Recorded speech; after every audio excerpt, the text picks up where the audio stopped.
Yo, sa mga naghahanap ng poster making about sa mental health awareness, no? So ito, bali wala akong gawa, no? Wala akong sa tema na to, no? Sa mental health awareness, no? Pero meron tayong preview, so nakaraang gawa, no? Bali matagal na to, inilaban natin sa contest SK Barangayan. Bali itong poster na to, walang nakuha, wala siyang place, walang nakuha kahit ano. Kasi ito yung reason kung bakit ayaw ko sa online poster contest, no?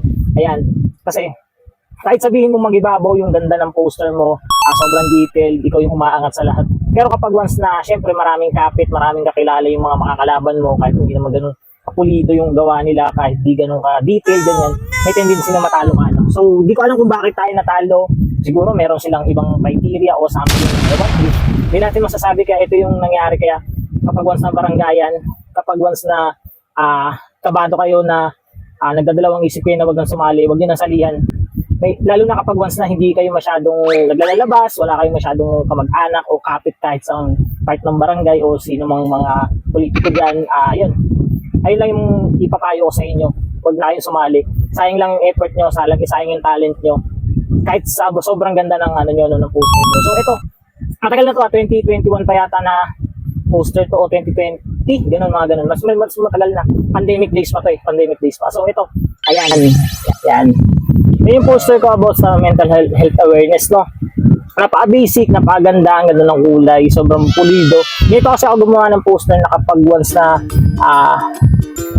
tawag dito, yung ipapasa lang ganyan. Ito actually hindi ko siya pinagandaan, no? Hindi ako nag-prepared.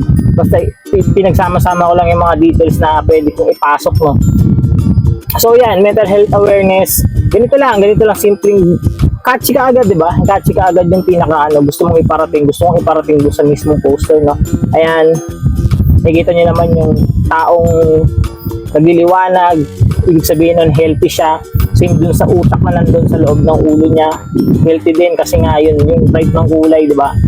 So tapos yan, bali surround siya, no? Bali napapaligiran siya ng mga activities na pwedeng makapagpabigay ng malusog na pag-iisip, no? O utak, ganyan. Maging maayos ng utak, ganyan. So yan, sa baba, pamilya, buong pamilya, kumpletong pamilya, maayos na pag-aalagas ng pamilya, ganyan. Yan, di ba parang meron din siyang bakod, no? So may barrier siya, no? Nakikita niyo may barrier, ayan.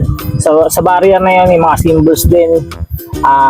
Nandiyan yung proper na pag-inom ng tubig, kalusugan, yung health, yung Red Cross na na symbols, yung puso, pagmamahal, ayan, yung religion, yung cross na pwedeng gamitin yung symbols ng religion, yung pag-angat o pag-unlad, yung araw na pataas, ayan.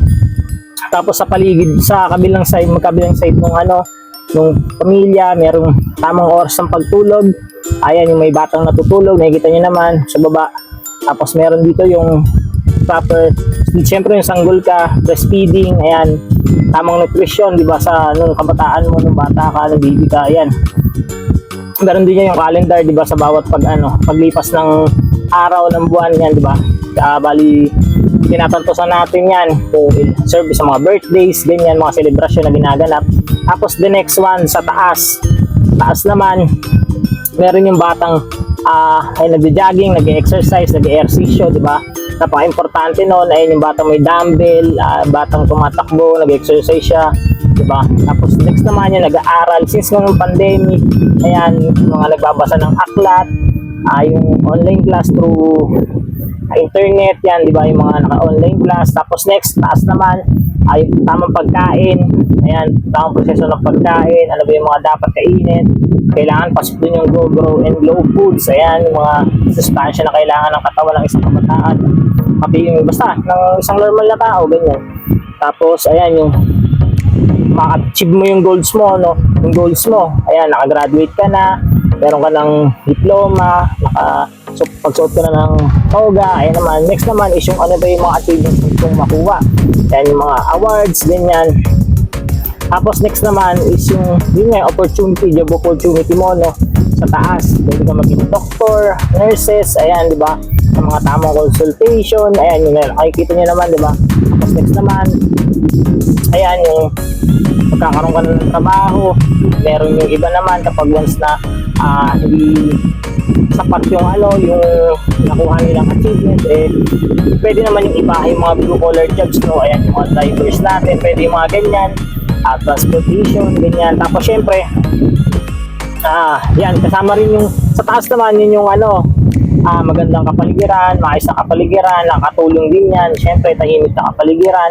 Tapos ayan, yung mga tawag dito, infrastructure, di ba, makatulong sa maayos na trabaho, ganyan, di ba, pasilidad, ganyan.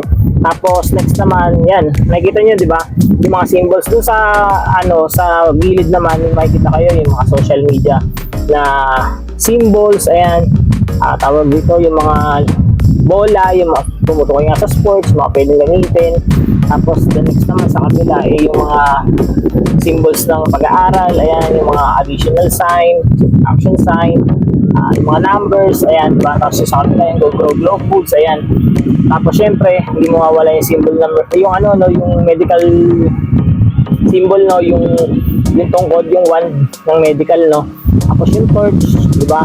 Pag-unlad, ganyan, sinusulat unlad. Tapos nagagil din ako ng tao sa taas, Pilipino, bilang isang Pilipino, ano yung nagagawa mo, di ba? Yung parang ganon. Tapos syempre yung simbolismo ng araw, yan, di ba? Yung liwanag. Tapos, ayan, nagdagay lang din ako ng mga extra details, di ba? Yung sa taas, yung mga buildings. Tapos yun, yung sa electricity, ganyan, o kaya sa futuristic na idea, sa taas, di ba, kapasama yan, pasok na rin yan, di ba? Ganun lang. Tapos ngayon, gumamit tayo ng mga separators, no? Separators, ito yung mga yellow gold na makikita nyo, no, na mga item, no? Next poster natin, ituturo ko ano ba yung kahalagahan o yung importance ng separator sa isang poster. Once na advanced na yung technique mo sa paggawa ng poster na. Diba kasi gumagawa ng poster is parang yun lang, pinagsasama-sama lang yun yung mga details, idea, ganyan. Pero kasi napaka-importante na separators para sa amin para sa amin matagal nang gumagawa ng isang poster kasi nagkakaroon siya ng division. So next video natin, i-explain ko yun. Bali, idudugtong ko dito sa pinaka-video na to. Pero ito muna is tumutulong muna sa poster ng mental health awareness. Ayan, check nyo lang yung poster na yan, no? Yung mga separators na yan, yung lapis, ayan, yung paintbrush. Bali, ano rin yan, Bali, yung pagka-apply ko ng separators, tumutukoy din sa pag-unlad, no? Sa growth ng isang kabataan, no? Yung lapis, yung paintbrush, yung awards, yung medals, tape measures, yung diploma, ayan, tapos yung aeroplano, tapos yung puzzle na ganyan, diba, difficulties, ganun.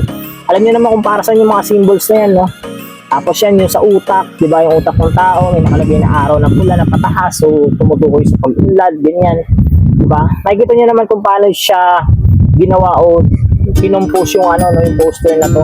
Bali, mabilisan lang yan, hindi ko totally pinag-isipan, ganyan. Basta nakita ko lang yung team, sabi ko, sige, pasok, sali, ganyan. Dati kasi ganun ako mahilig ako sa mga biglaang contest. Kung may makita akong contest, itarada, sali lang ng sali. Yan, express ko lang, gusto ko makita yung skills ko. Pero ngayon kasi nung nagkaroon nga ng mga online poster, no, hindi ko na masyadong ito kasi on the spot naman siya na pinasa lang. Lagay mo sa bahay, ganyan, i-videohan mo, tapos yan, ipapasa mo. Hindi ko lang alam kung yung time na ngayon nga, nagkapasahan, nakita namin yung mga gawa. Nangigibabaw talaga yun sa akin. Itong poster na to kasi sobrang detailed, grabe. Pero nung nag-award yun, hindi na natin alam yung nangyari. So yun, may nangyari ewan yan, na hindi tayo nakapasok. Wala tayong nakuha kahit isa. So yun, pero yaan mo na, respeto na lang din sa judge yun. So yun, ito yung poster na ibibigay ko sa inyo. Kuha na nyo ng idea yan. May mga makuha kayong dyang idea. May makuha kayo, lagyan nyo na lang, dagdagan nyo. Bahala lang kayo kung ano gusto nyo gawin yan. Nakikita nyo naman yan, marami rin ang mga kapanood na yung mga followers natin. So yun, maraming salamat sa panonood. Kung umabot ka sa video na to, subscribe mo na yung channel natin. So yun, comment kayo kung ano susunod na topic na bibigyan natin ng poster. So maraming salamat. Again, God bless.